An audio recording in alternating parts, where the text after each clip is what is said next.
Figured real quick, set the phone up and show the now pretty much completed St. Victor AR15 with the blue, midnight blue Light Balder Pro 1350 attached. So now the St. Victor is basically complete. I just got to take it out and sight it in better at longer distances and just play with it. But upgrade wise, this one's basically done. This one, I will say that I think the light on this one, although it does have newer batteries, is brighter than when my first Light Balder Pro from my SP01 came. And here's the laser. My SP01, I will say one thing about the Light Balder Pros. If you mount them on a handgun, is be sure to clean off the lenses of both the light and the laser after you get done shooting on a handgun. And probably will be the same deal with this too, because the light and laser is literally right there below that muzzle brake, so you'll probably get powder and carbon buildup on it. But always be sure to clean off the lens to your light and laser, because if you don't, it will cake powder, burnt powder and carbon onto the lens, and that light will go from being real bright and white like that on the wall to being almost like a yellow, kind of like how this light up here is. This is some pointers. I mean, it really don't hurt nothing, but you know, you want that light to be as bright as you can get it. I'll turn the big light off and show the Light Balder Pro with it doing its thing. Oh yeah, that's real bright. And then I just literally take the knuckle of my index finger and flex it. Like so. And then I've got the selection. I can choose between just the light laser, or just the laser. It's all one unit, which I think is pretty damn cool. I mean, could I have done that for my M14 A3 and the M70? Yeah, I definitely could have. It would have made both of those platforms lighter, but the lights on those, I think, are a little bit more, well, I don't know if they're as bright, but the laser, the Pursts, have the laser on this beat by a mile. I mean, this has a really good laser. I mean, that's a really good laser, but those Pursts are hard to beat. So I've got them set up for different things. I'm keeping this one lightweight. The only other thing I gotta do now is get a sling for it, a QD sling, and then, like I said, just take it to the range and start playing with it and get good with it, like I have the other two. Just get out and start practicing my trigger pull and shooting, learning this thing. It won't take long. ARs, as you all know, are probably some of the easiest firearms to master. I do probably need to end up going and doing a rundown on the St. Victor in a couple days, describing and going over everything that it came with and the stuff I've done to it. And the only other thing I need to do is maybe back this pit foregrip back just a wee bit, because, I mean, right here it's all right, because there's enough space between my knuckle and the finger, or my knuckle and the pressure switches on the sides.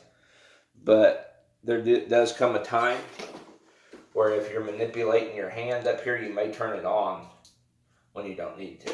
So I need to just get a bigger rail, a longer rail, or maybe just take this rail that's on it and move it back ever so slightly, so that way I can maneuver my hand on the foregrip, my left hand on the foregrip, and not worry about bumping the laser on when I don't need it on. So that's about the only other thing I need to do, other than, like I said, get a sling and just take it to the range and play with it. The Vortex Spark's good, and it was sighted in very well by the previous owner. Because when I did shoot this about 3 weeks ago at that pop can, that soda can, that Coke can, it was pretty much dead on. I just put the red dot on and squeeze the trigger, and it would hit every time. And the times I missed were me. So this thing at that distance is on pretty damn good. But like I said, I may go ACOG route because I've been looking at ACOGs. They have them flat dark earth ones with like a amber chevron reticle that come with the RMR on top. I may go that route with this one. I don't know yet. We'll see. Because I've been kicking tires. I mean, I like the red dots. Like, I've got the EOTech on my AK, my M70 ZPAP. And I've got, had a Vortex Venom 3 MOA red dot on my M1A14 or M14A3. And then, of course, I've got the Spark on this. But I've been kicking tires about putting a little bit of magnification on them, ever so much, just to, that way I could at least, get some distance. I don't know if I'll go full on LVPO for this. I may go LVPO for the M14A3. Maybe. I'm thinking MVPO for that, but this, I'm definitely going to try and get a prism or fixed magnified sight. That way I can make a little bit better, use of the 5.56's ballistics at distance. Not saying that the red dot's a bad thing. Red dot's great. I love it. But, getting some magnification out there, being able to just, pop targets out a little bit further than just say 50 yards or 25 yards or however long you're going to be engaging is always a good thing as well. So, figured I'd do this update. I have been, resting because last week my stomach was acting crazy. So I took a lot of VTO like the last 3 days of last week. I didn't want to, but had like heartburn, and then I woke up the next day and I ate something that didn't agree with me, let's just say that. So, all that happened. And then, deer season, went deer hunting one day, shot at a buck with the 7.65. I did hit him, but he ran off because the little bastard was tougher than I thought he was. He eats a 150 grain soft point 311 7.65 by 53 bullet right here in the chest, and then gets up and runs up the hill. I have seen bucks take 45-70 and 44 Magnum on the same day and get up and run off. So, it pisses you off, but if they got any adrenaline at all in their blood, they're basically a T800 from what I've seen. Because my dad shot one right down the middle with a 45-70. It was a big buck. And I had just got done hitting it with my 44 Magnum H&R when I still had it. I hit it broadside, and then it turned around, and Dad hit it right down the middle with a 45-70.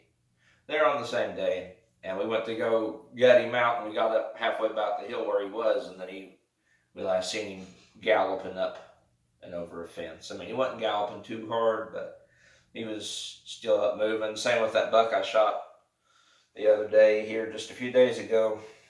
I hit him dead on, about like how my dad did that with the 45-70 that one day, all those years ago. Hit him square on with the 45-70, and I hit mine square on with the 7.65 and got up and just, kept going. Happens. But yeah, that's what I've been up to. And the weather kind of made things treacherous today.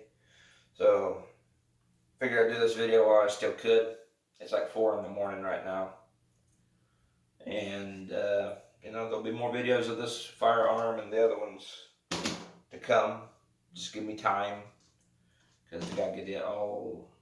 Basically, let's just say November's a no-go for right now.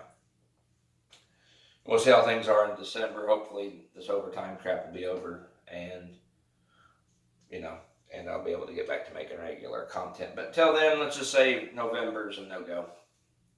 and I'll let it rest at that for a wee bit. I'll do little videos here and there. I got a lot of footage that I filmed ways back that needs uploaded, so I'll try and get that up.